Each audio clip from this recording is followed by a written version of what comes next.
Sabahleyin, sabahleyin, sabahleyin. Posta sabahleyin geldi. Posta sabahleyin geldi.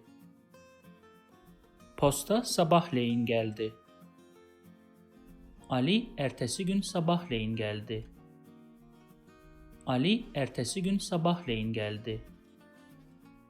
Ali ertesi gün sabahleyin geldi. Sabahleyin karımla kavga ettik. Sabahleyin karımla kavga ettik. Sabahleyin karımla kavga ettik. If you like this video, please subscribe to my channel below for more videos on Turkish grammar, vocabulary and pronunciation. Also, if you think this video can benefit somebody else, please share it with them.